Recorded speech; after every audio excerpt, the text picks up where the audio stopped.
దేవుని నామమును స్తుతించడానికి, ఆయన నామమును మహిమపరచడానికి దేవాతి దేవుడు ఎంతో కృపను, ఎంతో కనికరాన్ని మన పట్ల దేవుడు చూపిస్తూ ఉన్నాడు.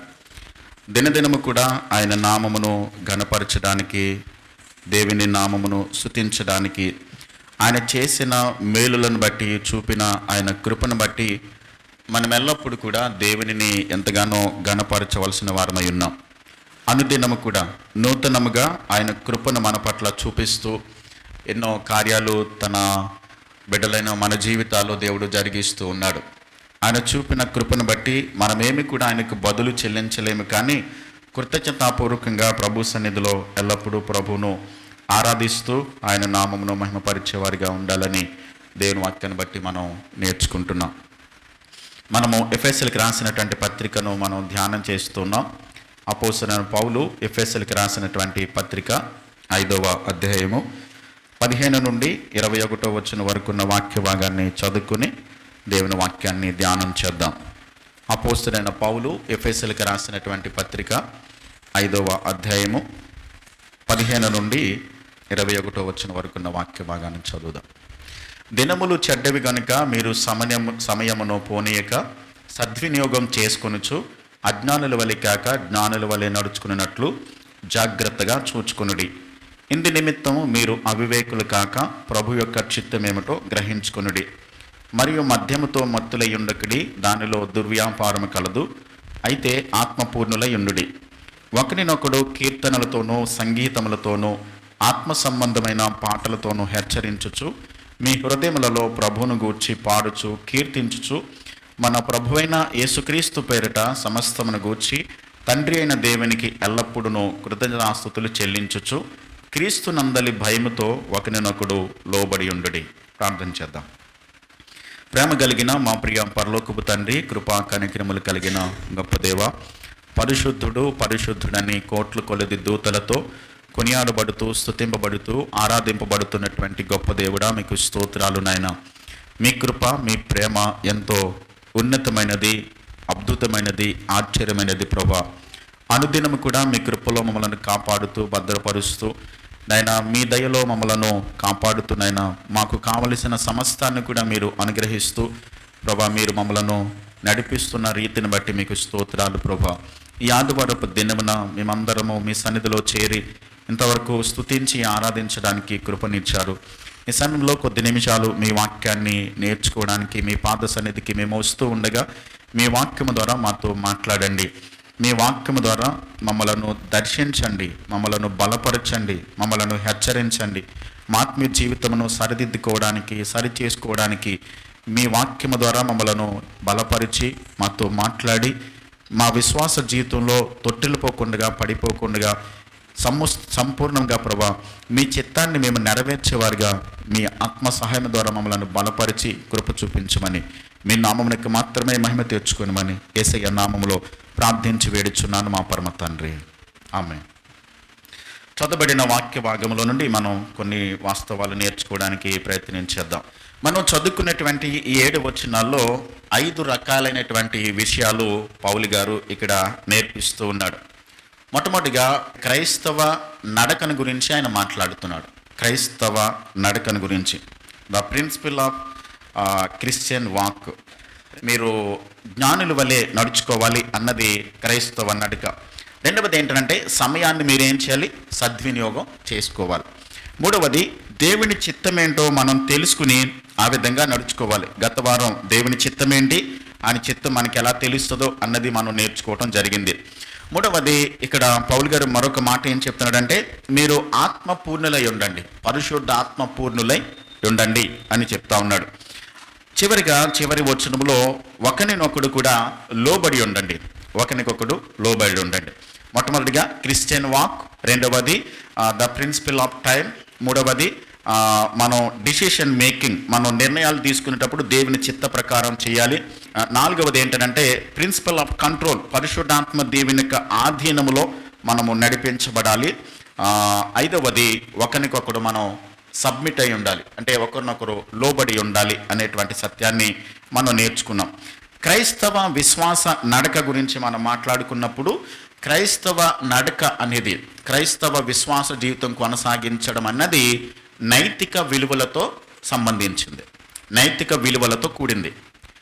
క్రైస్తవ విశ్వాస జీవితము మనము నైతిక విలువలు పక్కన పెట్టేసి నైతిక విలువలను కోల్పోయి జీవించినట్లయితే లోకములో ఉన్నటువంటి వారికి క్రైస్తవులమని చెప్పుకుంటున్న మనకు కూడా ఎలాంటి సంబంధం అంటే భేదమేమీ కనిపించదు. వాక్యం ఏం చెప్తుందంటే మనము క్రైస్తవ విలువలతో కూడినటువంటి ప్రవర్తన కలిగి జీవించాలి. లోకములో ఉన్నటువంటి ప్రజలు వాళ్ళు ఏ విధంగానైనా సరే వారు ఉన్నతమైన స్థితికి వెళ్ళడానికి, లేకుంటే ధనం సంపాదించడం కానివ్వండి, హోదా సంపాదించుకోవడం కొరకు కానివ్వండి, గౌరవ విలువలు ప్రతిష్టలు సంపాదించుకోవడం కొరకు కానివ్వండి, ఏ విధంగా చేసినా పర్వాలా, కానీ వాళ్ళు అనుకున్నది మాత్రం రీచ్ అయిపోవాలి అన్న ఆలోచనతో చాలామంది లోకస్తులు ప్రయత్నం చేస్తూ ఉన్నారు. అలా ప్రయత్నం చేస్తే వాళ్ళని బైబిల్ ఏమంటుందంటే అజ్ఞానులు అని అంటుంది. అయితే మనం అజ్ఞానుల వలె కాకోకుండా జ్ఞానుల వలె నడుచుకోవాలి అని వాక్యం చెప్తున్నప్పుడు మనము నైతిక విలువలను కాపాడుకుంటూ కూడా వాటిని కలిగి నడుచుకున్నప్పుడు మాత్రమే మనము సరైనటువంటి క్రైస్తవ నడకను మనం కొనసాగించే వారమై ఉంటాం. లేకపోతే నైతిక విలువలను పక్కన పెట్టేస్తే దేవుడు దానిని అంగీకరించడు, దేవుడు దానిని ఆమోదించడు. చూడండి, మనము పాత నిబంధన గ్రంథంలో ఇద్దరు వ్యక్తులు మనం మాట్లాడుకోవచ్చు. యోసేపు గురించి మనం మాట్లాడుకున్నప్పుడు మొట్టమొదటిగా అతని జీవితం చాలా పేద స్థితిలో ప్రారంభించబడింది, కానీ చివరికి వెళ్ళేసరికి చాలా ధనవంతుడు, చాలా ఉన్నతమైన స్థానంలోకి వెళ్ళిపోయాడు. అవునా కదండి? పేదవాడిగా అతని జీవితం ప్రారంభించబడింది, ఉన్నతమైన స్థితిలోకి వెళ్ళాడు. ఒకప్పుడు బానిసగా ఉన్నాడు, కానీ మరొకప్పుడు చాలా ఆర్థిక శాఖ మంత్రిగా దేవుడు అతనిని ఆశీర్వదించాడు. అంతేకాదు, ఈ రెండింటి మధ్య అంటే పేదవాడిగా బానిసగా ప్రారంభించబడిన ఆయన జీవితము కొంత సమయం గడిచిన తర్వాత, కొన్ని సంవత్సరాలు గతించిన తర్వాత చాలా ధనవంతుడిగా, లేకుంటే గొప్ప ఆర్థిక శాఖ మంత్రిగా, గొప్ప హోదాకి పొజిషన్కి వెళ్ళిన తర్వాత ఈ మధ్యలో ఏమైనా నైతిక విలువలు ఏమన్నా పక్కన పెట్టేశాడు ఆయన? లేదు, ఏమీ పక్కన పెట్టాల. బానిసగా ఉన్నప్పుడు ఎలా ఉన్నాడో, లేక పేదవాడిగా ఉన్నప్పుడు ఎలా ఉన్నాడో, ఉన్నతమైన స్థానంలోకి వెళ్ళినప్పుడు కూడా అలాగే ఉన్నాడు యోసేపు. అలాగే దానియేలు కూడా, దానియేలు గురించి కూడా మనం ఆలోచన చేయండి. చూడండి, ఒకప్పుడు బానిసగా ఉన్నాడు, బబులోను దేశానికి బానిసగా కొనుపోబడ్డారు. తర్వాత వాళ్ళు ఆ బానిసగా ఉన్న తర్వాత ఆయన ఏ స్థితికి వెళ్ళాడంటే ప్రధానులలో ముగ్గురు ప్రధానులలో ప్రథముడిగా దానియేలును దేవుడు అతనిని ఆశీర్వదించాడు. ఆ బానిసగా వెళ్ళిపోయిన తర్వాత వాళ్ళ దగ్గర ఏమీ లేదు, ఆ పేదవాళ్ళుగానే ఉన్నారు, కానీ ఒక స్థాయికి వెళ్ళిన తర్వాత చాలా ఉన్నతమైన స్థితిలోకి వెళ్ళారు. ఈ మధ్యలో పేదవాడిగా లేకుంటే బానిసగా ఉన్న దానియేలు ఉన్నతమైన స్థానంలోనికి ప్రధానమంత్రిగా ఆశీర్వదించబడిన తర్వాత కూడా తన నైతిక విలువలేమి పక్కన పెట్టాల. తన ప్రార్థనా జీవితాన్ని కానీ, తన ఆత్మీయతను కానీ, తన భక్తిని కానీ, తనకు విశ్వాస జీవితాన్ని కానీ ఏ మాత్రం కూడా పక్కన పెట్టుకోకుండా బ్యాలెన్స్డ్గా వీళ్ళిద్దరూ మనకు బైబిల్లో కనబడతారు, యోసేపు, దానియేలు. వాళ్ళిద్దరూ కూడా నైతిక విలువలను కొనసాగిస్తూ వచ్చారు. అంటే జ్ఞానం లేని వ్యక్తి ఎలా నడుస్తాడనంటే అజాగ్రత్తగా నడుస్తాడు, ఆలోచన లేకుండా నడుస్తాడు, ఏమాత్రము కూడా నైతిక విలువలను కలిగి లేకోకుండా తన ఇష్టానుసారంగా తను అనుకున్నది నేను రీచ్ అయ్యానా లేదా, నేను అనుకున్న పొజిషన్కి నేను వచ్చానా లేదా అన్నది ఆలోచిస్తారు, కానీ వాళ్ళు ఏ విధంగా ఆ స్థాయికి వచ్చామన్న దానిని ఆలోచించారు. కానీ క్రైస్తవ నడక అనేది నైతిక విలువలతో కూడింది. నైతికతను మనం, మొరాలిటీని మనం పక్కన పెట్టుకోకుండా నైతిక విలువలతోనే మన జీవితాన్ని కొనసాగించాలి. రెండవది, సమయాన్ని మనం సద్వినియోగం చేసుకోవాలి అని మనం నేర్చుకున్నాం. నిజమైన క్రైస్తవ విశ్వాసి సమయాన్ని సద్వినియోగం చేసుకుంటాడు. ఖచ్చితంగా టైంను చాలా పాటించడానికి ప్రయత్నం చేస్తాడు. సమయాన్ని సద్వినియోగం చేసుకోకపోతే అది దేవుని దృష్టిలో చాలా పాపము. ఎందుకంటే దేవుడు మనకిచ్చినటువంటి ఒక ఆస్తి ఏంటనంటే, అంటే మనకు కనబడదు ఇది ఆస్తి, కానీ దేవుడు మనకిచ్చిన ఒక ఆస్తి ఇది. సమయాన్ని మనము సద్వినియోగం చేసుకోవడం, వినియోగించుకోవడం, మనము ఎప్పుడు చేయాల్సిన పనులు అప్పుడే చేయడం, వాయిదాలు వేయకోకుండా ఈ రోజు రేపు ఎల్లుండా అలా చేయడానికి కాకోకుండా ఏ రోజు చేయాల్సిన దానిని ఆ రోజునే చేసుకుంటూ మనము సమయాన్ని సద్వినియోగం చేసుకున్నప్పుడు ఎంతో విలువైనటువంటి గొప్ప స్థితిలోనికి దేవుడు మనం తీసుకుని వెళ్తాడు. పేదవానికి, ఉన్నవాడికి, సంపన్నుడికి, లేకుంటే దరిద్రులైన వారికి అందరికీ కూడా సమయం ఒకే సమయం, అందరికీ 24 గంటలే. కానీ వినియోగించుకున్న వాళ్ళు, దానిని సద్వినియోగం చేసుకున్న వాళ్ళు క్రమక్రమంగా ఉన్నతమైన స్థితిలోనికి వెళ్ళగలుగుతారు. లేకపోతే వారు సమయాన్ని దుర్వినియోగం చేసుకున్న తర్వాత, పోగొట్టుకున్న తర్వాత ఎంతగా బాధపడినప్పటికీ కూడా దానివల్ల ప్రయోజనం ఏమీ ఉండదు. సమయాన్ని సద్వినియోగం చేసుకోవాలి. మనం గత వారం నేర్చుకున్నాం, దేవుని చిత్తాన్ని మనం ఏం చేయాలి, నేర్చుకోవాలి, గమనించాలి, అర్థం చేసుకోవాలని మనం నేర్చుకోవడం జరిగింది.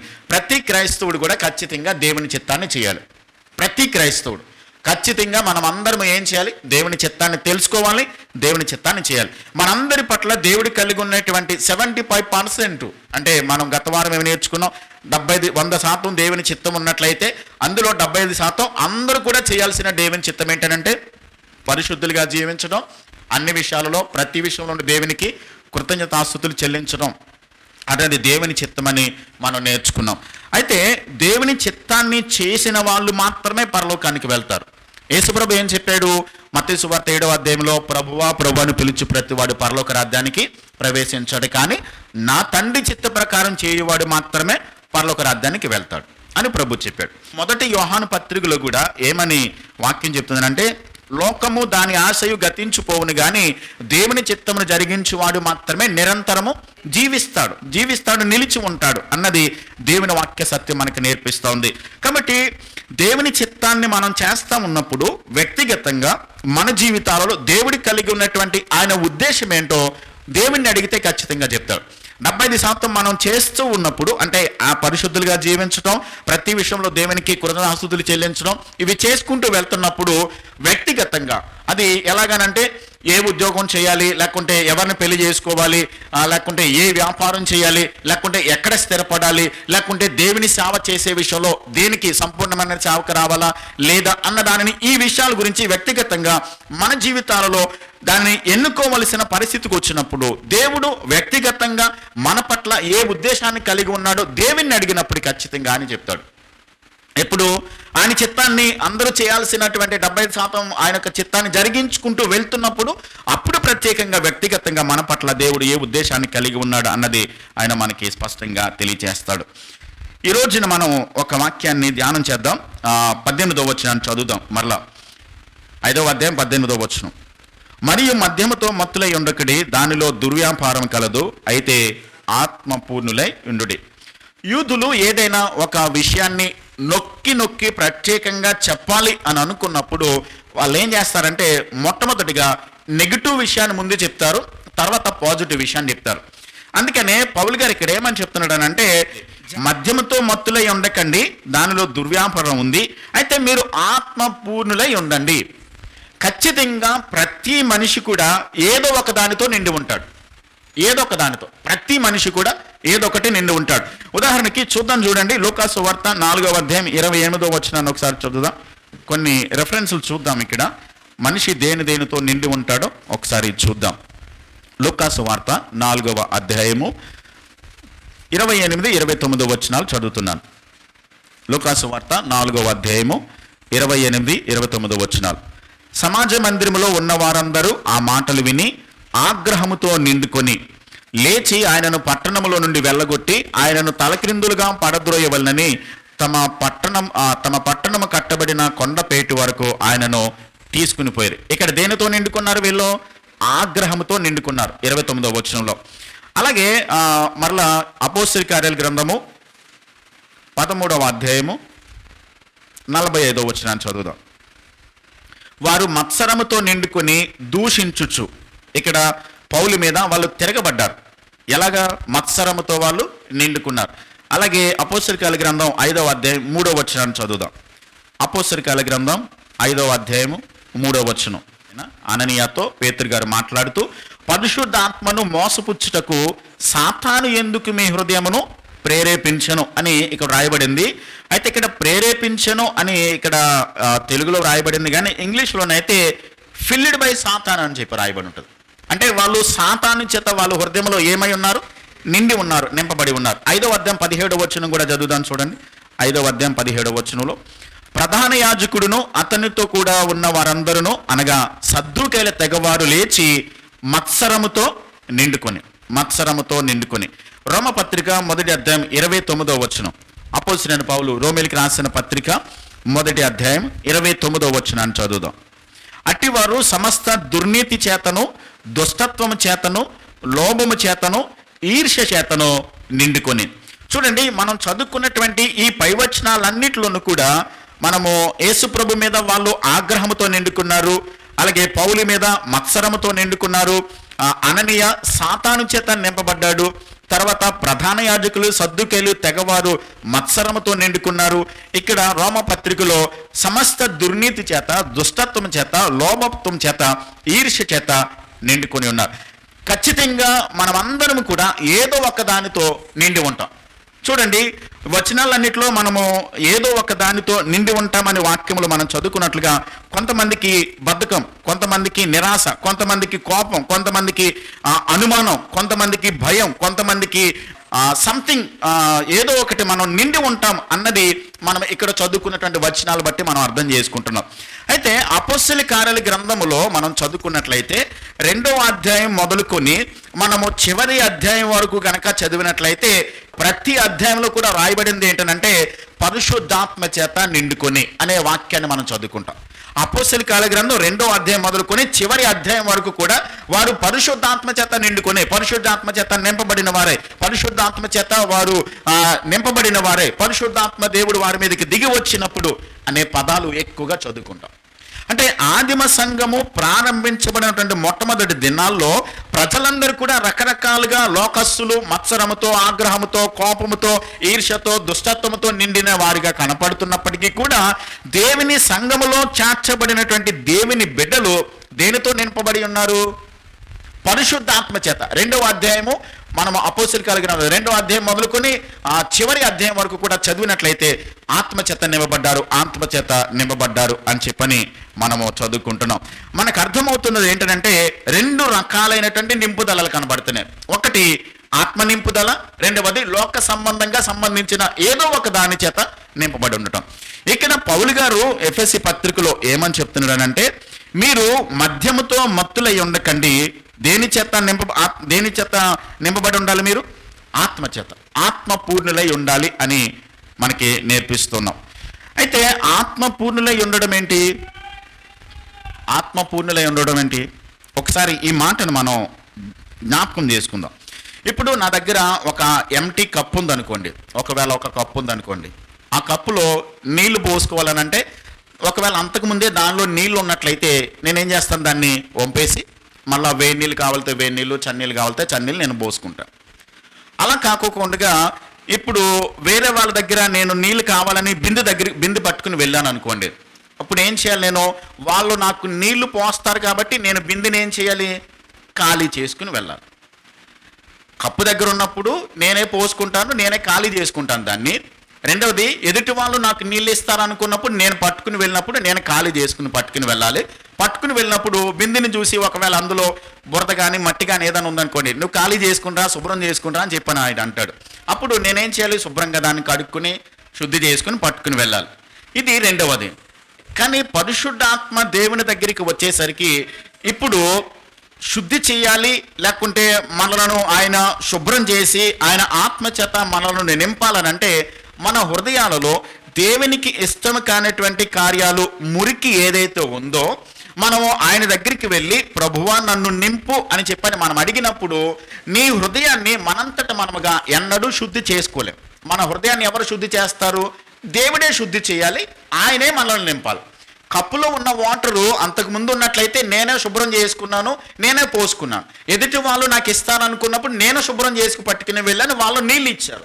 కానీ పరిశుద్ధాత్మ దేవుని దగ్గరికి వచ్చి హృదయాన్ని, దేవాన్ని ఆత్మతో నన్ను నింపు అని చెప్పని అడిగినప్పుడు మనలో ఉన్నటువంటి చెడు, మనలో ఉన్నటువంటి దుష్టత్వం, లేకుంటే దేవునికి ఇష్టం కానిది ఏదైతే ఉందో దానిని ప్రభువా నన్ను ఖాళీ చేయండి, నన్ను శుద్ధి చేయండి, నన్ను శుభ్రపరచండి, కాబట్టి నన్ను శుభ్రం చేసి నీవే నీ ఆత్మచేత నన్ను నింపము అని చెప్పని అడిగినప్పుడు దేవుడు ఖచ్చితంగా మనము ఆత్మచేత నింపబడడానికి, ఆత్మదేవుడు మనల్ని నింపమని అడగడానికి ముందుగా దేవునికి మనం ఏం చేయాలంటే అనుమతినివ్వాలి, ఆయనను ఆహ్వానించాలి. ఆయనకు మనము పర్మిషన్ ఇచ్చినప్పుడు ప్రభువా నా హృదయాన్ని మీరు శుద్ధి చేయండి, నా హృదయంలో ఉన్న కల్మషము, మురికి అంతటిని కూడా తీసివేసి మీ ఆత్మచేత నన్ను పూర్తిగా నింపండి అని చెప్పని అడిగినప్పుడు దేవుడు ఖచ్చితంగా తన ఆత్మ ద్వారా మనల్ని నింపుతాడు. ఈ ఆత్మ ద్వారా నింపబడటం అన్నది 2 పద్ధతుల్లో ఉంటుంది. రెండు పద్ధతులు ఎలా ఉంటాయనంటే మనం గమనించినట్లయితే మొట్టమొదటిగా పరిశుద్ధాత్మ దేవుడు ఒక వ్యక్తిని రక్షించడానికి చేసేటువంటి పని ఎలా ఉంటుందో చూద్దాం. రక్షింపబడిన తర్వాత మరలా మన జీవితాలలో పరిశుద్ధాత్మ దేవుడు చేసే కార్యాలు ఎలా ఉంటాయో ఒకసారి చూద్దాం. మొట్టమొదటిగా మనం ఏంటనంటే పరిశుద్ధాత్మ దేవుడు ఒక వ్యక్తి రక్షింపబడలేదు అనుకోండి, దేవుని నమ్మలేదు, అయితే సువార్త విన్నప్పుడు కానీ, టీవీలో ఏదైనా దేవుని వాక్యాన్ని చూసినప్పుడు కానీ, లేకుంటే బైబిల్ చదివినప్పుడు కానీ, ఎక్కడో లేక పబ్లిక్ మీటింగ్లో సేవకులు వాక్యం చెప్తున్నప్పుడు ఏదో ఒక మాట విన్నప్పుడు కానీ, ఆ మాట విన్నప్పుడు పరిశుద్ధాత్మ దేవుడు ఏం చేస్తాడనంటే ఆ మాటను గురించి మనలో ఆయన ప్రేరేపణ కలిగిస్తాడు. మన హృదయాన్ని ఆయన క్వశ్చన్ చేస్తాడు. నువ్వు అలాంటి వాడవు కదా, నువ్వు అలాంటి జీవితాన్ని కొనసాగిస్తున్నావు కదా, పాపంలో అంధకారంలో చీకట్లో బ్రతుకుతున్నావు కదా అని చెప్పని మనల్ని క్వశ్చన్ చేస్తాడు. ఎప్పుడైతే ఆయన మనల్ని ప్రశ్నించాడో మనలో ఒక రకమైనటువంటి నేను పాపిని, నేను పాపం చేశాను, నీకు వ్యతిరేకంగా నేను బ్రతుకుతున్నాను అనేటువంటి ప్రేరేపణ మనలో పరిశుద్ధాత్మ దేవుడు బయట ఉండి ఆయన కలుగజేస్తాడు. ఎప్పుడైతే ఆయన కలుగు చేశాడో యోహాను సువార్త 16:8 ప్రకారము ఆయన లోకమును, పాపమును గురించి, తీర్పును గురించి, రాబో ఉగ్రతను గురించి ఆయన ఏం చేస్తాడంటే ఒప్పింపజేస్తాడు. ఎప్పుడైతే పరిశుద్ధాత్మ దేవుడు పాపాన్ని గురించి ఒప్పింప చేశాడో అప్పుడు నేను పాపినని గ్రహించినప్పుడు పరిశుద్ధాత్మ దేవుడు చేసే పని ఏంటంటే యేసయ్య నన్ను తీసుకొచ్చి ఇదిగో నీ పాపాన్ని నేను క్షమిస్తాడు, ఆయన కాల్చిన రక్తం ద్వారా నీ పాపాన్ని క్షమిస్తాడు కాబట్టి నీ పాపాన్ని ఒప్పుకోమని ఆయన ప్రేరేపించినప్పుడు ఎప్పుడైతే మనం పాపాన్ని ఒప్పుకుంటామో మొదటి యోహాను పత్రిక 1:7-9 ప్రకారం యేసయ్య రక్తము మన ప్రతి పాపమును కూడా ఏం చేస్తుంది, కడిగి శుద్ధి చేసి మనను పవిత్రులుగా చేస్తారు. ఎప్పుడైతే మన పాపాన్ని మనం ఒప్పుకున్నామో ఆయన లోకమును, పాపమును గురించి, తీర్పును గురించి ఒప్పింప చేశాడో ఎప్పుడైతే ఒప్పుదల కలిగిందో మన పాపాన్ని ఒప్పుకున్నప్పుడు ఆయన కడిగి శుద్ధి చేసి పరిశుద్ధాత్మ దేవుడు ఆ వ్యక్తి జీవితంలోనికి వస్తాడు. ఇది మొట్టమొదటిగా ప్రారంభంలో జరిగేది. రక్షింపబడడానికి పరిశుద్ధాత్మ దేవుడు చేసే కార్యం. లోపలికి వచ్చిన తర్వాత అంటే లోపల పరిశుద్ధాత్మ దేవుడు వచ్చిన తర్వాత మన హృదయము దేవునితో కనెక్ట్ అవుద్ది, దేవునితో సంబంధాన్ని ఏర్పాటు చేసుకుంటాం. లోపల ఆల్రెడీ కార్యం జరిగింది. మనం పాపినని ఒప్పుకున్నాం, పాపాన్ని దేవుని దగ్గర మనం పాపినని గమనించాం, పాపాన్ని ఒప్పుకున్నాం, తర్వాత యేసే రక్తం మనం శుద్ధి చేసింది, పరిశుద్ధాత్మ దేవుడు మనల్ని ఒప్పింపజేశాడు, ఒప్పుకున్నాం, మనం దానిని విడిచిపెట్టాం, పరిశుద్ధాత్మ దేవుడు మనలోనికి వచ్చాడు. ఇది లోపల జరిగే రక్షణ కార్యం.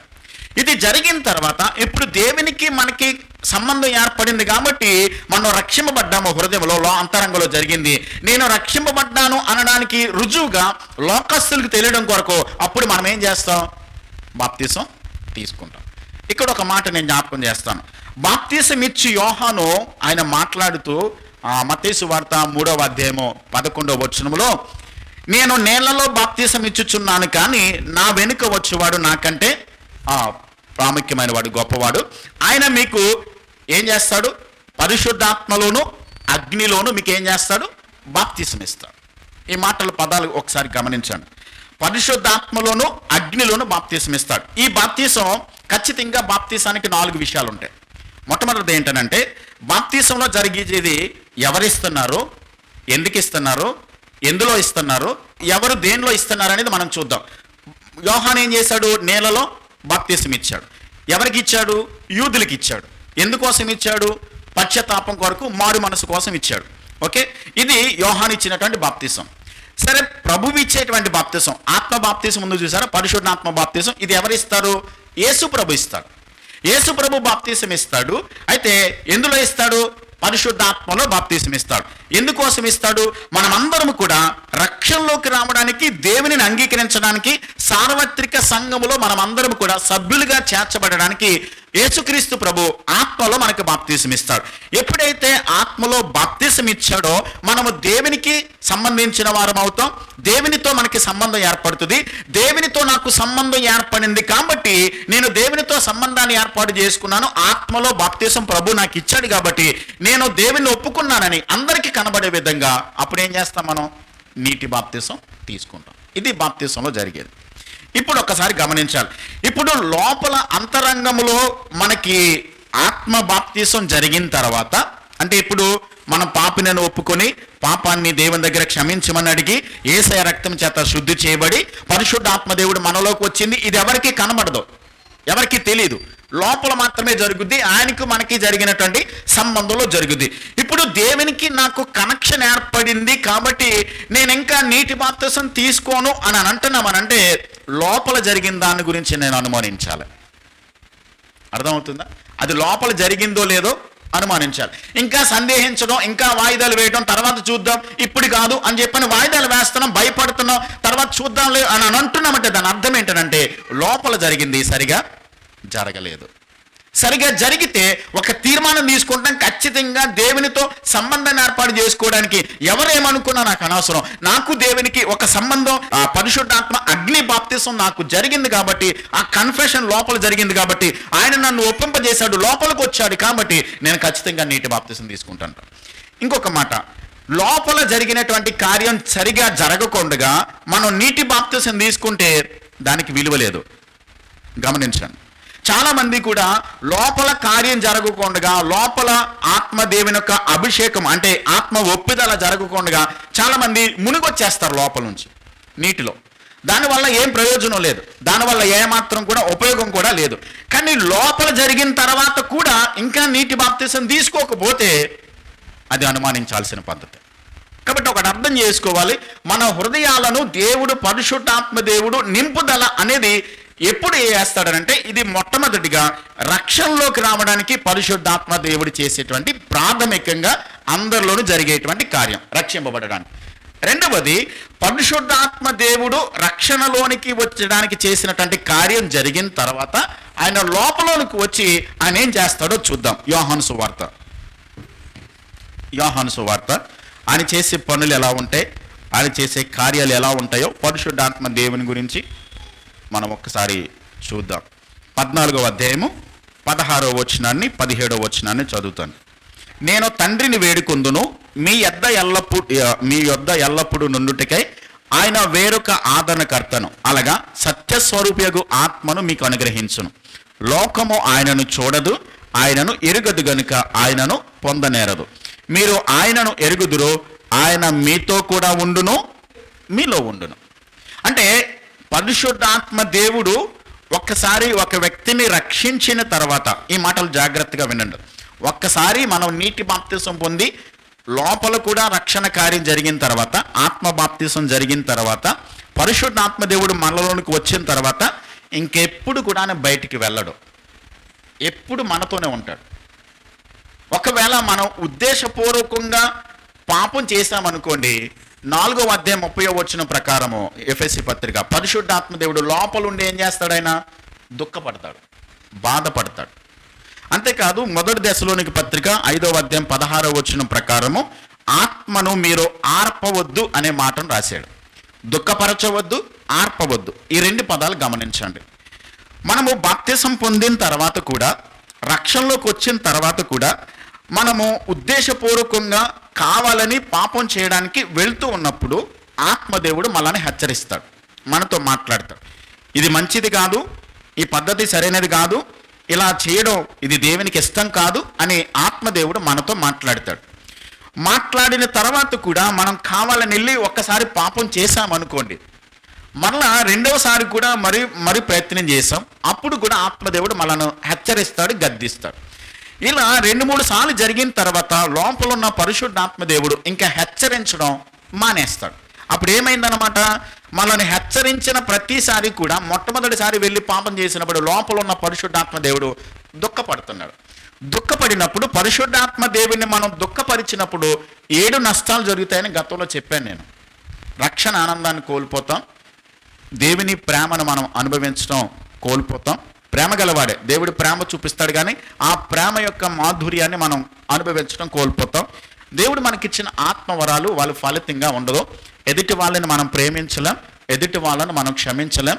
ఇలా 7 రకాలైనటువంటి నష్టాలు మనం ఉద్దేశపూర్వకంగా పాపం చేసినప్పుడు, పరిశుద్ధాత్మ దేవుని దుఃఖపరిచినప్పుడు జరిగేటువంటి కార్యక్రమాలు.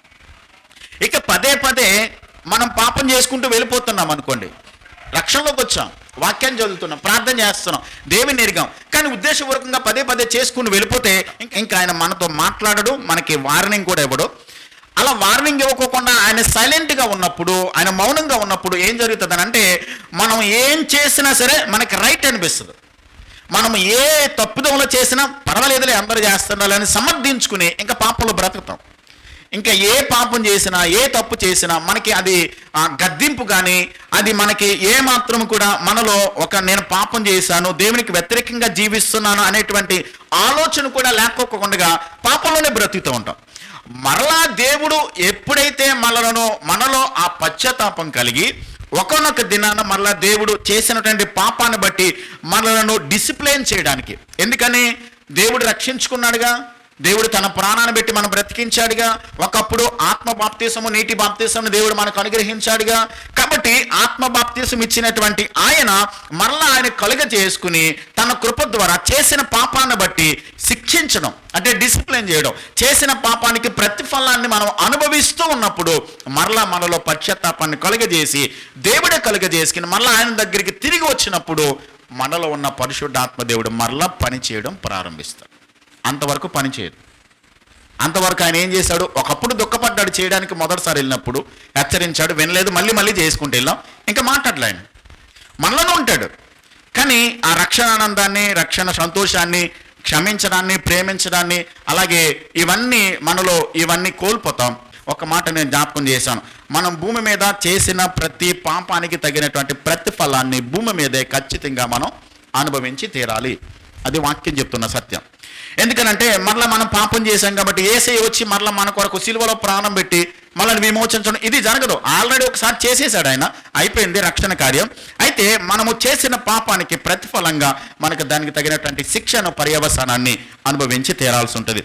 అయితే పరిశుద్ధాత్మ దేవుడు మనలోనికి వచ్చి ఆయన ఎప్పుడు మనతోనే ఉంటాడు, మనతో ఆయన కాపురం చేస్తాడు అన్న సత్యాన్ని మనం చదువుకున్నాం కదండి. పరిశుద్ధాత్మ దేవుడు మనలోనే ఉంటాడు. అయితే ఆయన వచ్చి ఎలాంటి పనులు చేస్తాడనంటే, మొట్టమొదటిగా కొరింథీయులకు రాసినటువంటి మొదటి పత్రిక 12వ అధ్యాయము, అపోస్తలుడైన పౌలు కొరింథీయులకు రాసినటువంటి మొదటి పత్రిక 12వ అధ్యాయము 4 నుండి 11 వచనాలు చదువుతున్నాను. అపోస్తలుడైన పౌలు కొరింథీయులకు రాసిన మొదటి పత్రిక 12వ అధ్యాయము 4వ వచనం నుండి, కృపావరములు నానా విధములుగా ఉన్నవి గాని ఆత్మ యొక్కడే, మరియు పరిచర్యలు నానా విధములుగా ఉన్నవి గాని ప్రభు ఒక్కడే. నానా విధములైన కార్యములు కలవి గాని అందరిలోనూ అన్నిటిని జరిగించు దేవుడు ఒక్కడే. అయినను అందరి ప్రయోజనము కొరకు ప్రతి వానికి ఆత్మ ప్రత్యక్షత అనుగ్రహింపబడుచున్నది. ఎలాగనగా ఒకనికి ఆత్మ మూలముగా బుద్ధివాక్యమును, మరి ఒకనికి ఆ ఆత్మను అనుసరించి జ్ఞానవాక్యమును, మరి ఒకనికి ఆ ఆత్మ వలననే విశ్వాసమును, మరి ఒకనికి ఆ ఒక్క ఆత్మ వలననే స్వస్థపరచు వరములను, మరి ఒకనికి అద్భుత కార్యములను చేయు శక్తియు, మరి ఒకనికి ప్రవచన వరమును, మరి ఒకనికి ఆత్మల వివేచనయు, మరి ఒకనికి నానావిధ భాషలను, మరి ఒకనికి భాషల అర్థము చెప్పు శక్తియు అనుగ్రహింపబడి ఉన్నవి. అయినను వీటన్నిటినీ ఆ ఆత్మ ఒకడే తన చిత్తము చొప్పున ప్రతి వానికి ప్రత్యేకముగా పంచి ఇచ్చుచు కార్యసిద్ధి కలుగ చేయుచున్నాడు. పరిశుద్ధాత్మ దేవుడు మనలోకి వచ్చిన తర్వాత, అంటే రక్షణ కార్యం జరిగిన తర్వాత, ఆయన మనలోకి వచ్చిన తర్వాత చేసే పని ఏంటంటే ఆత్మ వరముల చేత మనలను ఏం చేస్తాడంటే నింపుతాడు. ఆత్మ వరాలు ఇక్కడ 9 వరాలు ఉన్నాయి. 9 వరాలలో ఇక్కడ అన్య భాషలు మాట్లాడడం, భాషల అర్థం చెప్పడం, అద్భుత కార్యాలు చేయడం, సూచక్రియలు చేయడం, లేకుంటే భాషలకు అర్థం చెప్పడం, స్వస్థపరిచే వరం, వివేచన వరం, ప్రవచన వరం, ఇవన్నీ కూడా ఆత్మదేవుడు మనకిస్తాడు. ఒక్కరికే 9 ఆత్మవరాలు ఇవ్వడు. గమనించాలి, ఒక్క వ్యక్తికే 9 ఆత్మవరాలు ఇవ్వడు, కానీ 1, 2, 3 ఇవ్వచ్చు. అది ఎవరికి ఏది ఇవ్వాలి, ఎవరికి ఏది అనుగ్రహించాలన్నది మనం అడిగితే ఆయన ఇవ్వడు. ఆయన ఏదైతే నిశ్చయించాడో, ఏదైతే మన కెపాసిటీ ఎంతో, దాని క్యాపబిలిటీ ఎంతో ఆయనకు తెలుసు కాబట్టి ఆయన నిశ్చయించిన ప్రకారం ఇస్తాడు. అది స్వస్థత వరం మీకు ఇవ్వచ్చు, లేకుంటే వివేచన వరం ఇవ్వచ్చు, భాషలు మాట్లాడే వరం ఇవ్వచ్చు. ఇక్కడ ఇంకొక మాట నేను చెప్పాలి. చాలామంది కూడా పరిశుద్ధాత్మని నేను పొందాను, లేకుంటే పరిశుద్ధాత్మని నేను పొందుకున్నాను అనడానికి చాలామంది, కొన్ని సంఘాల వాళ్ళు ఏం చెప్తారంటే అన్య భాషలు మాట్లాడితేనే పరిశుద్ధాత్మను పొందుకున్నారు అని అంటారు కొంతమంది. ఇప్పుడు అన్య భాషలు మాట్లాడితేనే పరిశుద్ధాత్మను పొందుకున్నారు అన్న మాటను గురించి ఒక్కసారి ఆలోచన చేస్తే, యేసుక్రీస్తు ప్రభు తిరిగి లేచిన తర్వాత పరలోకానికి వెళ్ళిపోయేటప్పుడు శిష్యులకు ఆయన వాగ్దానం చేశాడు. ఏమని? నేను పరలోకానికి వెళ్ళిపోతాను, తండ్రిని వేడుకుంటాను, మీకు ఒక ఆదరణకర్తని నేను పంపిస్తాను, మీరు యెరూషలేము నుండి వెళ్ళక నేను పంపబోయే ఆత్మ కొరకు మీరు ఏం చేయండి, కనిపెట్టండి అని చెప్పాడు. వీళ్ళు 120 మంది కూడా మేడగది మీద కూర్చుని ప్రార్థన చేస్తున్నారు. పెంతెకోస్తు దినాన ఆ బలమైనటువంటి గాలి ఒకటి వచ్చి ఏవండి ఆ అగ్ని జ్వాలలు నాలుకలు విభాగింపబడినట్లుగా ఒక్కొక్కరి మీద వ్రాలినప్పుడు వారు వాక్శక్తి అనుగ్రహించిన కొలది వారు అన్య భాషల చేత మాట్లాడారు. అంటే ఆ రోజున పరిశుద్ధాత్మ దేవుని చేత నింపబడినటువంటి ఆదిమ సంఘము భాషలు మాట్లాడినప్పుడు దానికి ఒక రుజువుగా దేవుడు ఏం చేశాడంటే భాషలు మాట్లాడేటువంటి వరాన్ని అందరికీ ఇచ్చాడు. అందరూ మాట్లాడారు, అక్కడ కూర్చున్న అందరూ కూడా అన్య భాషలు మాట్లాడారు. అప్పుడు ఆ ప్రాంతానికి పెంతెకోస్తు పండగకి అందరూ వచ్చారు కదండి, నానా దేశాల నుంచి వచ్చిన వాళ్ళు వాళ్ళ భాషలో వాళ్ళు మాట్లాడుతున్నారు. ఇప్పుడు నాకు చైనా భాష తెలియదు, నేను చైనా భాష మాట్లాడుతున్నాను. చైనా నుంచి వచ్చిన వాడు ఏమనుకున్నాడనంటే నేను చైనా భాష మాట్లాడుతుంటే వీళ్ళు యూదులు కదా, యెరూషలేములో ఉన్న వాళ్ళు కదా, చైనా భాష ఈయనకి ఎలా తెలుసు, నాకు ఎలా ఇచ్చారు, ఆత్మదేవుడు ఇచ్చాడు. మీరు హెబ్రీ భాష మాట్లాడుతున్నారు, మీకు తెలియదు హెబ్రీ భాష, కానీ హెబ్రీడు వచ్చినటువంటి వాడు చూసినప్పుడు సిస్టర్ గారు ఏంటి హెబ్రీలో మాట్లాడుతున్నారు, దేవుని కార్యాలు వివరిస్తున్నారని చెప్పని వాళ్ళు ఆశ్చర్యపోయారు. ఇలాగా అన్య భాష అంటే నాకు తెలియని భాష నేను మాట్లాడటం అది.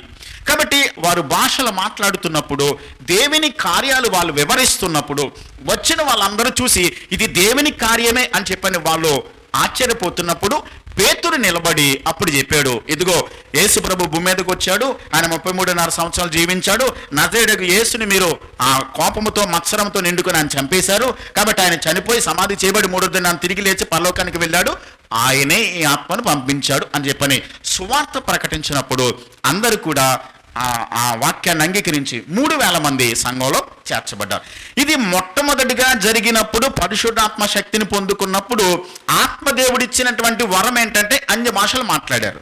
ఇప్పుడు మనం అర్థం చేసుకోవాల్సింది ఏంటంటే మనం పరిశుద్ధాత్మ దేవుని చేత నింపబడడం, బాప్తిసం పొందిన తర్వాత ఆత్మదేవుని పొందుకోవడం అనేది అన్య భాషలు మాట్లాడితేనే ఆత్మదేవుడు నాకు అనుగ్రహించబడ్డాడు, అన్య భాషలు మాట్లాడితే నేను పరిశుద్ధాత్మను పొందుకున్నానన్న కార్యక్రమం ఇప్పుడు జరగదు.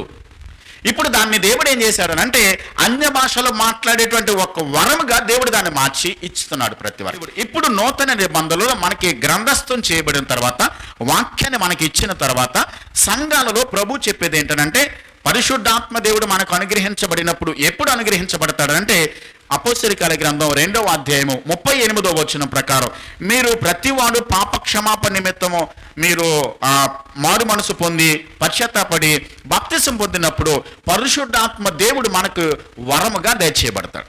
పరిశుద్ధాత్మ దేవుడు మనలోనికి వస్తాడని, మనలోకి వచ్చినప్పుడు నేను ఇందాక చెప్పాను రక్షణ కార్యం లోపల జరిగినప్పుడు ఆయన మనలోనికి వస్తాడు, మనలో ఉంటాడు, మనలో నివాసం ఉంటాడు, మనలో ఆయన కార్యాన్ని జరిగిస్తాడు. ఆయన మనలోనికి వచ్చిన తర్వాత చేసే పనులు ఏంటంటే 9 వరాలలో ఏదో ఒక 2 వరాలు ఎవరికొకరికి ఖచ్చితంగా ఇస్తాడు. ఒకవేళ మీకు అన్య భాషలు మాట్లాడే వరం ఇచ్చాడు అనుకోండి, మీరు భాషలు మాట్లాడుతున్నారు, భాషలు మాట్లాడడం తప్పు కాదు, మాట్లాడాలి, దేవుడిచ్చిన వరం అది. కానీ కండిషన్ ఏంటంటే ఆత్మవరము ద్వారా అన్య భాషలు మాట్లాడుతున్నప్పుడు ఖచ్చితంగా వేరొక వాళ్ళు దానికి అర్థం చెప్పాలి. అర్థం చెప్పకపోతే ఏమవుతుందని అంటే ఇప్పుడు చైనా నుంచే ఎవరో వచ్చారండి, ఆయన చైనా భాష మాట్లాడుతూ ఉన్నాడు, ఎవరికి మనకి చైనా భాష తెలియదు, మనం ఏమనుకుంటాం ఈయన మాట్లాడుతున్నది ఏదో మనకి అర్థం కాదు.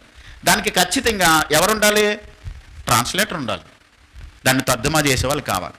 అలాగే ఆత్మదేవుడు ఒక వ్యక్తికి అన్య భాషలో మాట్లాడే వరాన్ని ఇచ్చారనుకోండి, మరొక వ్యక్తి ఖచ్చితంగా దానికి అర్థం చెప్పే వ్యక్తి ఉండాలి. లేకపోతే మీరు మీ దేవునితో మాట్లాడుకోవచ్చు, మీకు దేవుడు వరం ఇచ్చాడు కదా, దాన్ని ఎవరు తప్పు పట్టడానికి వీలేదు. ఆత్మదేవుడు మీకు వరాన్ని ఇచ్చాడు, మీరు మీ దేవునితో మీ ప్రార్థనతో. అందుకని పౌలు గారు ఏమంటాడు, ఆత్మతో ప్రార్థన చేస్తూను, మనసుతో ప్రార్థన చేస్తూను, భాషతో నేను ప్రార్థన చేస్తానంటే దేవునితో ఎలాగైనా మాట్లాడుకోవచ్చు. కానీ సంఘంలో మాట్లాడేటప్పుడు మాత్రం సంఘంలో ఒకవేళ దేవుడు మీకు అన్య భాషలు మాట్లాడే వరాన్ని ఇచ్చినట్లయితే ఖచ్చితంగా వేరే వాళ్ళు దానిని అర్థం చెప్పే వాళ్ళు ఉండాలి.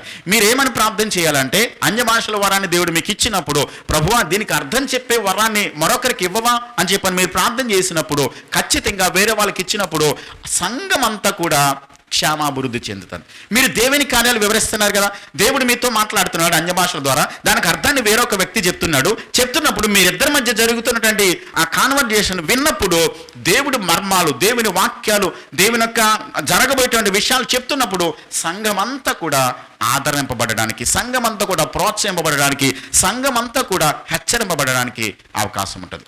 మరొక మాట ఏంటనంటే, సంఘము ద్వారా పరిశుద్ధాత్మ దేవుడు అన్య భాషలు ఇచ్చినప్పుడు, మాట్లాడుతున్నప్పుడు దేవుని వాక్యానికి మించి ఇంకేమీ మాట్లాడడం. అది గమనించాలి. దేవుని వాక్యం గ్రంథస్థం చేయబడింది. ఆయన చెప్పాలనుకున్నదంతా కూడా ఇందులో చెప్పాడు.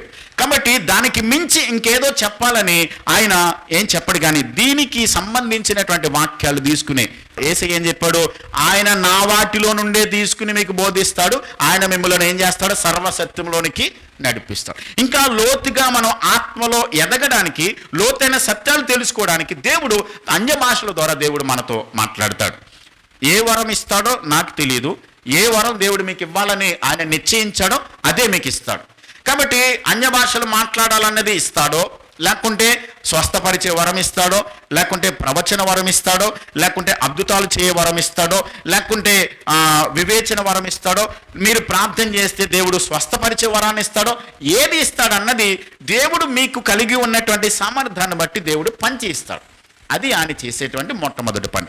రెండవది ఏంటనంటే, మనం చూద్దాం, దేవుని చిత్తానుసారంగా మనం ప్రార్థించడానికి మనకు సహాయం చేస్తాడు. రోమపత్రిక 8వ అధ్యాయము 26వ వచనం. ఆత్మదేవుడు చేసేటువంటి మరొక పని ఏంటో చూద్దాం. రోమపత్రిక 8వ అధ్యాయం 26వ వచనం. అటువలే ఆత్మయు మన బలహీనతను చూచి సహాయం చేయుచున్నాడు. ఏలయనగా మనము యుక్తముగా ఎలాగూ ప్రార్థన చేయవలెనో మనకు తెలియదు కానీ ఉచ్చరింప సఖ్యము గాని మూలుగులతో ఆ ఆత్మ తానే మన పక్షమున విజ్ఞాపన చేయుచున్నాడు. ఇప్పుడు పరిశుద్ధాత్మ దేవుడు చేసే రెండో పని ఏంటంటే, మనము దేవుని సన్నిధికి వెళ్ళి ప్రార్థన చేస్తాం. మనం ప్రార్థన చేసేది మనమైనప్పటికీ కూడా మన చేత ప్రార్థన చేయించేది ఎవరు? ఆత్మదేవుడు, పరిశుద్ధాత్మదేవుడు. మనము ఎలా ప్రార్థించాలో యుక్తముగా మనకు తెలియదు కాబట్టి ఆయన చిత్తానుసారంగా, ఇంకొక మాట చదువుదాం. 1 యోహాను పత్రిక 5వ అధ్యాయం 15వ వచనం. 1 యోహాను పత్రిక 5వ అధ్యాయము 15వ వచనాన్ని చదువుతున్నాం. 1 యోహాను పత్రిక 5వ అధ్యాయము 15వ వచనం. మనమేమి అడిగినను ఆయన మన మనవి ఆలకించునని మనం ఎరిగిన ఎడల మనం ఆయన వలన 14వ వచనాన్ని చదువుతున్నాం. ఆయనను బట్టి మనకు కలిగిన ధైర్యం ఏదనగా, ఆయన చిత్తానుసారముగా మనమేది అడిగిననో ఆయన మన మనవి ఆలకించుననేది. ఎప్పుడు మన ప్రార్థన ఆలకిస్తాడు దేవుడు? ఆయన చిత్తానుసారంగా ప్రార్థన చేసినప్పుడు. ఆయన చిత్తానుసారంగా మనము ఎలా ప్రార్థన చేయగలుగుతాం? మనంతట మనముగా చేయలేము. కానీ ఆత్మదేవుడు మనలో ఉండి మనల్ని ఏం చేస్తాడు? ఆయన చిత్తానుసారంగా ప్రార్థించడానికి ఆత్మదేవుడు మనల్ని ఏం చేస్తాడు? ప్రేరేపిస్తాడు. ఎప్పుడైతే ఆత్మదేవుడు మనల్ని ప్రేరేపించాడో యుక్తముగా మన పక్షాన తండ్రికి ఆత్మదేవుడు మనం ప్రార్థించడానికి మనకి సహాయం చేస్తాడు. మొట్టమొదటిగా ఆత్మదేవుడు మనకి ఏం చేస్తాడు? ఆత్మీయ వరాలను ఇస్తాడు. రెండవది, యుక్తముగా ప్రార్థన చేయడానికి ఆత్మదేవుడు మనలను ప్రేరేపిస్తాడు. మూడవది ఏంటంటే, మనం వాక్యాన్ని చదువుతున్నప్పుడు వాక్యము మనకు అర్థమయ్యే విధంగా ఆత్మదేవుడు మనకి బోధిస్తాడు. వాక్యం ఎవరి ద్వారా రాయబడింది? ఎవరి ద్వారా? పరిశుద్ధాత్మ దేవుని ద్వారా. దేవుని ఆత్మ ద్వారా మనుషులు ప్రేరేపించబడిన వారే ఆత్మ మూలముగా పలికిరి. అంటే ఈ గ్రంథము రాయడానికి, బైబిల్ గ్రంథం రాయడానికి దేవుడు కొంతమంది వ్యక్తులను ఎన్నుకుని పరిశుద్ధాత్మ దేవుని ద్వారా వాక్యాన్ని వ్రాయించింది ఆయన కాబట్టి, గ్రంథకర్త పరిశుద్ధాత్మ దేవుడు కాబట్టి వ్రాయించిన ఆయన వాక్యాన్ని మనం చదువుతున్నప్పుడు మనకు అర్థం అవ్వాలనంటే ఎవరు సహాయం చేయాలి? మనకి పరిశుద్ధాత్మ దేవుడే సహాయం చేయాలి. ఆత్మదేవుడు ఆ వాక్యాన్ని చదువుతున్నప్పుడు మనకు అర్థమయ్యే విధంగా. కొన్నిసార్లు మనం చదువుకుంటూ వెళ్ళిపోతాం. సడన్గా ఎక్కడో ఒక వాక్యము మనం చదివిన దానినే గతంలో చాలాసార్లు చదివాం, కానీ మళ్ళా చదువుతున్నప్పుడు సడన్గా దాని యొక్క అర్థాన్ని, దాని మీనింగ్ మనం తెలుసుకున్నప్పుడు, ఎంత అర్థం ఉందా ఈ మాటలో, ఇంత మీనింగ్ ఇందులో ఉందా అని మనము గమనించినప్పుడు దేవుడు తన వాక్యం ద్వారా మనకి బయలుపరుస్తాడు. అంతేకాదు మనము మరొకటి ఏం చేస్తామంటే, ఆత్మదేవుడు మనలోకి వచ్చినప్పుడు వరాలను ఇస్తాడు. తర్వాత ప్రార్థించడం ఎలాగో మనకి నేర్పిస్తాడు. మూడవది, వాక్యము అర్థమయ్యే విధంగా మనకి దేవుడు చేస్తాడు. నాలుగవది ఏంటంటే, మనము అపోస్తలుల కార్య గ్రంథం 1వ అధ్యాయం 8వ వచనాన్ని చదువుదాం. అపోస్తల కార్యాల గ్రంథం 1వ అధ్యాయం 8వ వచనం. అయినను పరిశుద్ధాత్మ మీ మీదికి వచ్చినప్పుడు మీరు శక్తి నొందెదరు గనుక మీరు యెరూషలేములోను యూదయ సమరయ దేశముల యందంతటను భూదిగంతముల వరకును నాకు సాక్షులయ్యుందురు. అంటే పరిశుద్ధాత్మ దేవుని యొక్క శక్తిని, అంటే పరిశుద్ధాత్మ దేవుడు మనలోకి వచ్చినప్పుడు జరిగేటువంటి 4వ కార్యం ఏంటంటే మనం శక్తిని పొందుకుంటాం. ఆ శక్తి ద్వారా మనకి ఏం జరుగుద్దనంటే యూదయలోను యెరూషలేములోను యూదయ సమరయ భూదిగంతాల వరకు మనం ఎలా ఉంటాం? సాక్షులుగా ఉంటాం. మనం ఎప్పుడైతే ఆత్మ ద్వారా మనం నింపబడ్డామో, ఆత్మదేవుడు మనలోనికి వచ్చారో మనము సాక్షులుగా ఉండగలుగుతాం. సాక్షులుగా అంటే యెరూషలేములు అన్నాం కదా, యెరూషలేం అనేది మన గృహం అనుకుందాం. యూదయ సమరయ అనేది మన చుట్టూ ఉన్న ప్రాంతం అనుకుందాం. భూదిగంతాల వరకు అంటే ప్రపంచ దేశాలకు. మనము పరిశుద్ధాత్మ చేత నడిపించబడుతున్నప్పుడు, మనము దేవుని ఆత్మ చేత నింపబడ్డాము అని అనడానికి మన కుటుంబస్తులే గమనిస్తారు. దేనిని బట్టి? మనం చేసే పనులు, మనం మాట్లాడే మాటలు, మనం ప్రవర్తించే ప్రవర్తన ఆత్మానుసారంగా నడుచుకుంటున్నామా లేదనేది మన కుటుంబం మొట్టమొదట గమనిస్తుంది. సాక్షులుగా ఉండడం అంటే మన జీవితమే ఒక సాక్ష్యంగా ఉంటుంది. కాబట్టి నేను ఆత్మచేత నింపబడ్డాను అని చెప్పండి, నేను చెప్పుకుంటూ ఆత్మచేత నడిపించబడుతున్నానని మాట్లాడుకుంటూ నా పనులు, నా క్రియలు, నా పద్ధతులు అన్నీ కూడా దేవుని వాక్యానికి విరుద్ధంగా ఉన్నాయనుకోండి, అప్పుడు ఏమవుతుంది? నేను దేవుని ఆత్మచేత నింపబడ్డట్టు కాదు. మాటలతో మాత్రమే నేను ఆత్మచేత నింపబడ్డానని మాట్లాడుతున్నాను, ఆత్మ ద్వారా నడిపించబడుతున్నానని నేను కబుర్లు చెప్తున్నాను, కానీ నాలో ఉండి పనిచేసేది ఆత్మదేవుడు కాదు. కాబట్టి మనము సాక్షులుగా ఉండవలసినది మొట్టమొదటిగా మన ఇంటిలో, మన కుటుంబస్తులు, మన ఇంటి వారు గమనించాలి మనం దేవుని ఆత్మచేత నడిపించబడుతున్నామని. రెండవది యూదయ సమరయ, అంటే మనం ఎక్కడైతే ఉంటున్నామో, ఏ ప్రాంతంలో అయితే ఉంటున్నామో, మనం ఎవరి మధ్యనైతే ఉంటున్నామో వాళ్ళు గమనిస్తారు, వీళ్ళ దేవుని బిడ్డలు దేవుని చేత నడిపించబడుతున్నారు, దేవుని ఆత్మక్రియలు వీళ్ళ జరుగుతున్నాయని పక్క వాళ్ళు గమనించగలుగుతాం. అంటే మన తోటి వారితో మనం ఎక్కడైతే ఉంటున్నామో వాళ్ళు గమనించాలి మనం దేవుని ఆత్మచేత నడిపించబడుతున్నామని. మనం గమనించాలి, ఆత్మ నడిపింపు అన్నది ఖచ్చితంగా ప్రతిరోజు మనకు ఉండాలి. ప్రతిరోజు నింపుదల కావాలి. ఇప్పుడు మనం ఒకవేళ 200 కిలోమీటర్లు 300 కిలోమీటర్లు వెళ్ళాలనుకున్నాం అనుకోండి, ప్రయాణం చేయాలనుకుంటాం, మన బండిలో, మన కారులో ఖచ్చితంగా ఫుల్ ట్యాంక్ చేయించుకోవాలి. కొంత దూరం వెళ్ళిన తర్వాత అయిపోయింది అనుకోండి, మళ్ళీ ఏం చేయాలి? మనం ఫిల్ చేసుకుంటాం, నింపుకుంటూ వెళ్తాం, ప్రయాణం చేస్తూ ఉంటాం. ఒకవేళ మనం 200 కిలోమీటర్లు వెళ్ళాలనుకున్నాం, మధ్యలో ఎక్కడ పెట్రోల్ బంకులు లేవు, కానీ ఫుల్ ట్యాంక్ చేయించుకున్న తర్వాత చూద్దాంలే, తర్వాత పెట్రోల్ బంకులో వచ్చిన తర్వాత చూద్దాం అనుకున్నాం అనుకోండి, అర్ధాంతరంగా మధ్యలో ఆగిపోద్ది, ప్రయాణం కొనసాగదు. అలాగే మనం ఉద్యోగం చేయొచ్చు, మనం కలెక్టర్గా కావచ్చు, లేకుంటే మంత్రిగా కావచ్చు, లేకుంటే నర్సుగా కావచ్చు, డాక్టర్గా కావచ్చు, లేకుంటే ఫ్యూన్గా పనిచేయచ్చు, అటెండర్గా పనిచేయచ్చు, టీచర్గా కావచ్చు. ఏ పని చేసినప్పటికీ కూడా ప్రతి ఒక్కరికి కూడా ఖచ్చితంగా ప్రతిరోజు ఆత్మ నింపుదల కావాలి. మనం చేసే ప్రతి పనిలో కూడా ప్రతిరోజు ఆత్మ నింపుదల లేకపోతే మనము దేవుని ఆత్మానుసారంగా మనం జీవించలేం.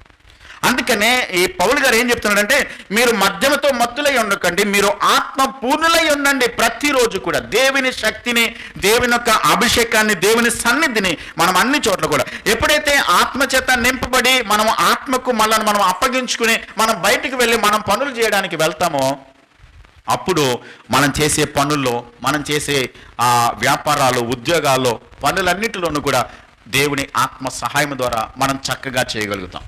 మనము ఉద్యోగం చేసినప్పుడు, వ్యాపారం చేసినప్పుడు, వ్యవసాయ పనులు చేసినప్పుడు, లేకుంటే వంట చేసినప్పటికీ కూడా ప్రతిరోజు మనకి ఏం కావాలి? ఆత్మ నింపుదల కావాలి. ఒక్కొక్కసారి వంట చేసేటప్పుడు రకరకాలుగా ఉంటాయి, పాడైపోతూ ఉంటాయి. అంటే మన మైండ్ గజిబిజిగా ఉందన్నమాట. చేసాం కానీ సరిగా ఉండదు. కానీ ప్రతిది కూడా నేను ఎందుకు చెప్తానంటే, ప్రతి చిన్న విషయంలోనూ కూడా, ప్రతి చేసేటువంటి ప్రతి పనిలోనూ కూడా మనకి ఆ సక్సెస్ అనేది, లేకుంటే చక్కగా చేయడం అనేది, మంచిగా చేయడం అనేది కావాలని అంటే ప్రతిరోజు ఆత్మదేవుని సహాయం ఖచ్చితంగా ప్రతి ఒక్కరికి కావాలి. అందుకనే ఉదయం లేవగానే మనము దేవుని ఆత్మకి ఏం చేయాలి? అప్పగించుకోవాలి. మనం డ్రైవింగ్ చేస్తున్నాం, ప్రతిరోజు కూడా దేవుని ఆత్మ నింపుదల కావాలి. ప్రభువా, ఈరోజు నేను రోజును ప్రారంభిస్తున్నాను, ఈ రోజంతా కూడా నా పనుల్లో, నా ప్రయాణాల్లో నా ఉద్యోగంలో, నా వ్యాపారంలో మీ ఆత్మ నడిపింపు నాకు కావాలి.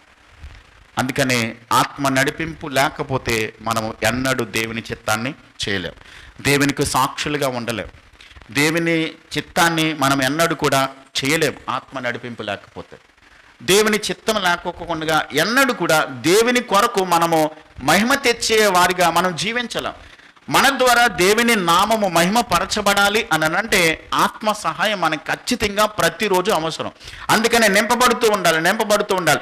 ఇక్కడ తెలుగులో ఆత్మ పూర్ణులై ఉండండి అని ఉంది, కానీ ఇంగ్లీష్లో టు బి కంటిన్యూగా, అంటే అది నింపబడుతూ ఉండండి అని రాయబడింది. నింపబడుతూ ఉండండి, ప్రతిరోజు నింపబడుతూ ఉండాలి. దేవుని ఆత్మచేత మనం నింపబడుతూ ఉండాలి. నింపబడిన ప్రతిసారి మనము దేవుని ఆత్మచేత మనము సరిచేయబడడానికి, దేవుని ఆత్మ ద్వారా నడిపించబడడానికి ఆత్మదేవుడు మనకి సహాయం చేస్తాడు. కాబట్టి చూడండి, ఇప్పుడు పరిశుద్ధాత్మ దేవుని చేత నింపబడినటువంటి అపోస్తలులు ఉన్నారు. పేతురు అంతకుముందు అబద్ధాలు ఆడాడు, యేసుప్రభువు నాకు తెలియదు అన్నాడు. కానీ ఆత్మచేత నింపబడిన తర్వాత ప్రధాన యాజకులు, సద్దుకైలు, పరిసయ్యులు వీళ్ళందరూ కూడా ఆయనను క్వశ్చన్ చేస్తూ ఉన్నప్పుడు, ఎందుకు మీరు యేసు గురించి ప్రకటిస్తున్నారనంటే, మేము కన్న వాటిని విన్న వాటిని చెప్పకుండా మేము ఉండలేమన్నారు. ఎందుకు అంత ధైర్యం వచ్చింది? ఆత్మచేత నింపబడ్డారు. అంతేకాదు, వారు అవసరమైతే చూడండి, అపోస్తలుల గ్రంథం 4:31 వారి కూడి ఉన్న చోటు, వారు ప్రార్థన చేయగానే వారి కూడి ఉన్న చోటు కంపించెను అని మనం మాటను చదువుకుంటాం. 4:31 అంటే వారు ప్రార్థన చేస్తే భూమి కంపించేంతగా దేవుని ఆత్మచేత వాళ్ళు నింపబడి దేవునికి ప్రార్థన చేశారు. గొప్ప కార్యాలు వాళ్ళు చేయగలిగారు. పేతురు నడుచుకుంటూ వెళ్తే, పేతురు యొక్క నీడ పడితే, పేతురు యొక్క కచ్చీవి యొక్క ఆ రుమాలు తగిలితే చాలు బాగుపడ్డారు, స్వస్థత పడ్డారు. ఎలా జరిగింది? ఆత్మచేత వాళ్ళు నింపబడ్డారు, ఆత్మచేత వాళ్ళు నడిపించబడ్డారు. కాబట్టి ఆత్మ దేవుని ద్వారా మనం నడిపించబడుతున్నట్లయితే మనలోకి వచ్చినటువంటి పరిశుద్ధ ఆత్మదేవుడు ఏం చేస్తాడనంటే మనకు వరాలను ఇస్తాడు. మొట్టమొదటిగా. రెండవది, మనం ఎలా ప్రార్థించాలో మనకి నేర్పిస్తాడు. మూడవది, మనము సాక్షులుగా ఉండగలుగుతాం. నాలుగవది, చదువుతున్న వాక్యం మనకి అర్థమయ్యే విధంగా ఆ స్పిరిట్ ఇన్స్పైరేషన్ అంటారు. ఆత్మదేవుడు మనకి ఒక వెలుగును, ఒక ప్రత్యక్షతను ఆత్మ ద్వారా దేవుడు మనకి అనుగ్రహిస్తాడు. చివరిగా మరొక మాటను చదువుకుందాం. 5వ అధ్యాయం 19వ 20వ చదువుదాం. ఎఫెసీ పత్రిక 5వ అధ్యాయం, ఎఫెసీ పత్రిక 5వ అధ్యాయం 19-20 ఒకరినొకడు కీర్తనలతోనూ సంగీతములతోనూ ఆత్మ సంబంధమైన పాటలతోనూ హెచ్చరించుచు మీ హృదయములలో ప్రభువును గూర్చి పాడుచు కీర్తించుచు మన ప్రభువైన యేసుక్రీస్తు పేరట సమస్తమును గూర్చి తండ్రి అయిన దేవునికి ఎల్లప్పుడూ కృతజ్ఞతాస్తుతులు చెల్లించుచు క్రీస్తునందలి భయముతో ఒకరినొకడు లోబడి ఉండుడి. అంటే మనం ఆత్మచేత నింపబడితే మనం ఏం చేస్తామంటే సంగీతములతోనూ ఆత్మ సంబంధమైన పాటలతోనూ హెచ్చరించుచు, అంటే ఒక మాటలో చెప్పాలంటే ప్రభువును మనం ఆరాధిస్తాం, ప్రభువును మనము స్తుతిస్తాం. దేవుడు మనకిచ్చిన తలాంతులను, దేవుడు మనకిచ్చినటువంటి వరములను దేవుని యొక్క మహిమ కొరకు ఆయనను ఆరాధించడానికి, ఆయనను స్తుతించడానికి మనము ప్రభువును ఆరాధిస్తాం. అంతేకాదు, ఒకనితో ఒకనికి లోబడి ఉండటం, క్రీస్తునందలి భయముతో ఒకరికొకడు ఏమై ఉంటాం, లోబడి ఉంటాం. మనము సంఘానికి వస్తున్నప్పుడు మనం ఆత్మచేత నింపబడ్డాం కాబట్టి, ఆత్మదేవుడు మనలో పనిచేస్తున్నారు కాబట్టి ఎదుటి వారిని మనకంటే ఘనులుగా, మనకంటే గొప్పవారిగా ఎంచుతాం, మనకంటే యోగ్యులుగా ఎంచుతాం. మనము వెనక్కి ఉండాలనుకుంటాం, ఎదుటి వాళ్ళను ఘనపరచాలి, గొప్పవారిగా ఎంచాలనేటువంటి ఆలోచనతో మనం బ్రతుకుతాం. మనమే ముందుండాలి, మనమే పైన ఉండాలని అనుకోము. ఎప్పుడు ఆత్మదేవుడు మనలో పనిచేస్తున్నప్పుడు బ్రదర్ మీరు సిస్టర్ మీరు పాడండి, మీరు చెయ్యండి, మీరు ముందుండండి, మీరు యోగ్యులుగా ఎదుటి వాళ్ళని మనం ముందు పెట్టడానికి ప్రయత్నం చేస్తాం. ఎప్పుడనంటే ఒకరికొకరు అప్పగించుకుని లోబడి మనము దేవుని యొక్క చిత్తాన్ని నెరవేర్చడానికి ఆత్మ ద్వారా మనం నడిపించబడుతున్నప్పుడు ఆత్మ వరాలను ప్రభు కొరకు వినియోగిస్తూ ప్రభువును ఆరాధించడానికి, స్తుతించడానికి పాటల చేత, ఆత్మ సంబంధమైనటువంటి పాటల చేత, కీర్తనల చేత ఒకరినొకడు హెచ్చరించుకొనుచు ప్రభువు మీ హృదయములను ప్రభువును గూర్చి పాడుచు కీర్తించుచు దేవుణ్ణి ఆరాధన చేస్తాం. ఎల్లప్పుడూ కూడా తండ్రి అయిన దేవునికి కృతజ్ఞతాస్తుతులు చెల్లిస్తూ కూడా దేవునిని మహిమపరుస్తాం. ఇది ఎప్పుడు జరుగుతుంది అంటే మనము ఆత్మచేత నింపబడిన, ఆత్మపూర్ణులుగా ఉన్నప్పుడు, ఆత్మచేత నడిపించబడుతున్నప్పుడు ఇవన్నీ కూడా ఆత్మదేవుడు మనకి పనిచేస్తాడు. మొట్టమొదటిగా ఆత్మ చేసేటువంటి పనులేంటో రెండు చూసాం. రక్షించడానికి ఆత్మదేవుడు చేసే కార్యాలేంటో మనం చూసాం. ఈ రక్షణ కార్యము అనేది పరిశుద్ధాత్మ దేవుడు, ఒక వ్యక్తి రక్షణలోకి రావాలనంటే పరిశుద్ధాత్మ దేవుడే పని చేయాలి. చాలామంది కూడా ఇంకా రక్షణలోకి రానటువంటి వాళ్ళు ఉన్నారు. అయితే వాళ్ళలో ఈ ఆత్మదేవుని యొక్క కార్యము ఎప్పుడైతే జరుగుతుందో, అంటే ఆత్మదేవుడు ప్రేరేపిస్తున్నప్పుడు, వాక్యం ద్వారా మనతో మాట్లాడుతున్నప్పుడు మనం స్పందించి మన హృదయాన్ని దేవునికి అప్పగించుకోవాలి. దేవునికి మనల్ని మనం అప్పగించుకున్నప్పుడు అప్పుడు దేవుడు మన హృదయాలలో ఆత్మ కార్యాన్ని చేస్తాడు. ఆ కార్యం చేసినప్పుడు ఖచ్చితంగా మనం ఆ దేవుని యొక్క చిత్తానుసారంగా దేవుని యొక్క సన్నిధిలో బాప్తిజం తీసుకుని దేవుని కొరకు నమ్మకస్తులుగా బ్రతకడానికి తీర్మానించుకున్నప్పుడు ఆత్మదేవుడు మన లోపలకు వచ్చి మనలో ఉండి మనము వాక్యాన్ని అర్థం చేసుకోవడానికి, వరముల చేత నింపబడడానికి, అలాగే సాక్షులుగా ఉండడానికి, మనము దేవునిని ఆరాధించడానికి, స్తుతించడానికి, ఒకరికొకరు లోబడి ఉండడానికి ఆత్మదేవుడు మనకి సహాయం చేస్తాడు. కాబట్టి మనము ప్రతి దినము కూడా ఏం చేయాలి? ఆత్మచేత నింపబడుతూ నడిపించబడుతూ సహాయాన్ని కోరుకోవాలి. ఎందుకు ఎఫెసీ పత్రికలో ఉన్నటువంటి ఈ సంఘానికి పౌలు గారు రాస్తున్నాడని అంటే, ఎఫెసీ పట్టణంలో అనైక్యత ఉంది, ఒకరితో ఒకరు గొడవలు, ఒకరితో ఒకరు అసమాధానం అనేది ఇక్కడ కొనసాగుతుంది. యూదుడని, గ్రీసు దేశస్థుడని, లేకుంటే మేము అంజులమని, యూదులం అనేటువంటి భేదప్రాయం వాళ్ళలో ఉంది. అందుకని 2వ అధ్యాయం అంతా కూడా ఏం చేస్తాడనంటే, యూదుడైనా, గ్రీసు దేశస్థుడైనా, లేకుంటే దేవుని నమ్మిన వాడైనా, లేకుంటే ప్రభుని వెంబడించేవారైనా, ఎవరైనప్పటికీ కూడా మనమందరము ఒకే శరీరం. క్రీస్తు మన కొరకు ఆయన ప్రాణాన్ని పెట్టి మనల్ని అందరినీ ఒక్క శరీరంగా చేశాడు. క్రీస్తు అనేటువంటి పునాది మీద ఆయన పునాదిగా ఉన్నాడు, మూలరాయి ఉన్నాడు. ఆయన మీద మనందరము కూడా కట్టబడాలి అని చెప్తూ మనందరము క్రీస్తులో ఏకమై ఉన్నాము అని చెప్పుకుంటూ వచ్చాడు. కాబట్టి ఆత్మచేత నడిపించబడాలి, ఆత్మచేత మనం నింపబడాలి, ఆత్మదేవునికి మనల్ని మనం అప్పగించుకోవాలి. ఒక్కసారి మనం పరీక్ష చేసుకుందాం. ప్రతిదినం మనము దేవుని ఆత్మకు అప్పగించుకుంటున్నామా? ఆత్మచేత నడిపించబడుతున్నామా? ఆత్మచేత నడిపించబడుతున్నట్లయితే దేవుడు మనకిచ్చిన వరాలను ప్రభు కోసం వాడుతున్నామా? దేవుని కోసం వినియోగిస్తున్నామా? వాక్యం చదువుతున్నప్పుడు వాక్యం మనకు అర్థమయ్యే విధంగా ఆత్మదేవుడు మనకు సహాయం చేస్తున్నాడా లేదా? మనము కొంతమందికి ఎక్కడున్నప్పటికీ, ఏం పని చేస్తున్నప్పటికీ సాక్షులుగా ఉండగలుగుతున్నామా? మన క్రియలు, మన పనులు, మనము తోటి వారితో మనము మమేకమై పని చేస్తూ ఉన్నప్పుడు మన ప్రవర్తన చూసినటువంటి వారు మనము నిజంగా ఆత్మచేత నడిపించబడుతున్నామని వారు గమనించగలుగుతున్నారా? అలాంటి పనులే మనం చేస్తున్నామా లేదా అనేది మనల్ని మనమే చెక్ చేసుకుందాం, పరీక్షించుకుందాం. లేకపోతే ఈ రోజున ప్రభువా, మీ ఆత్మచేత నేను సంపూర్ణంగా నన్ను నింపండి, మీ ఆత్మచేత నన్ను సంపూర్ణంగా బలపరచండి, అనుదినము కూడా మీ ఆత్మానుసారంగా నేను నడుచుకోవడానికి నేను ప్రయత్నిస్తాను, నాకు సహాయం చేయమని దేవుని దగ్గర తీర్మానం చేద్దాం. తలల వంచండి, కళ్ళు ముయ్యండి, చెప్పబడిన వాక్యాన్ని జ్ఞాపకం చేసుకుంటూ ఒక్క నిమిషం దేవుని సన్నిధిలో ప్రార్థన చేద్దాం, దేవుని సహాయాన్ని కోరుకుందాం. దేవుని వాక్యం చెప్తుంది, మద్యముతో మత్తులై ఉండకండి, దానిలో దుర్వ్యాపారం కలదు, అయితే మీరు ఆత్మ పూర్ణులై ఉండండి అని దేవుడు తన వాక్యం ద్వారా మనతో మాట్లాడుతున్నాడు.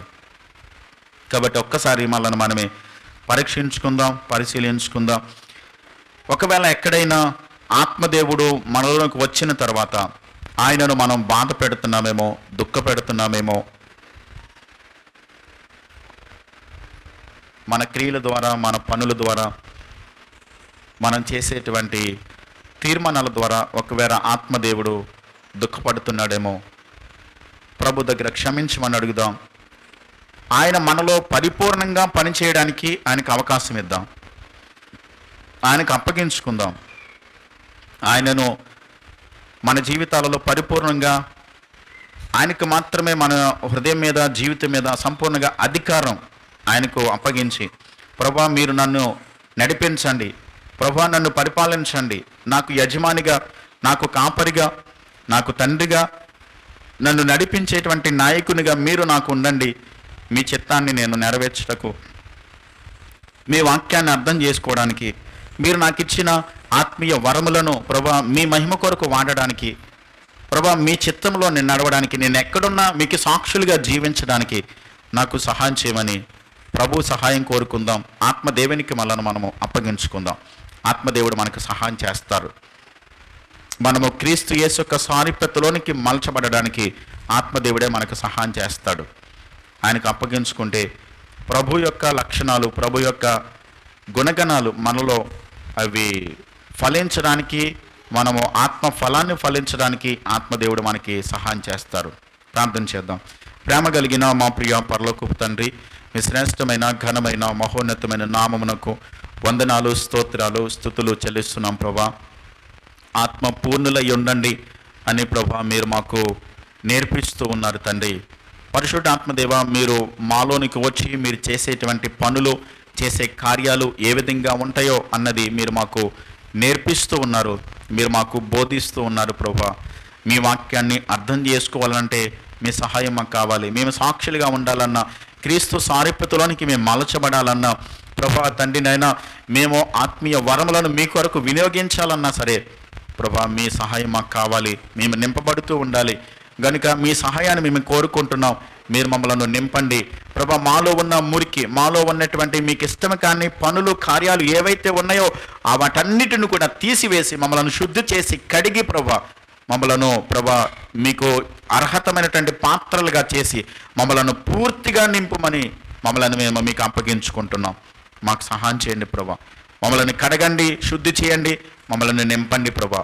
మమ్మలను పూర్ణులుగా చేయండి, కృపనివ్వండి. మేము జీవించినంత కాలం కూడా మేము ఎక్కడున్నా, ఏం చేస్తున్నా, ప్రతి పనిలో, ప్రతి విషయంలో కూడా మీకు మాత్రమే మహిమ తెచ్చే బిడ్డలుగా మేము జీవించడానికి మీ కృపా సమాధానం మాకు వింటున్న మాకు అందరికీ అనుగ్రహించి మేలు చేసి కాపాడి మీ నామమునకే మాత్రమే మహిమ తెచ్చుకునమని యేసుక్రీస్తు నామములో ప్రార్థించి వేడుచున్నాను మా పరమ తండ్రి. ఆమేన్.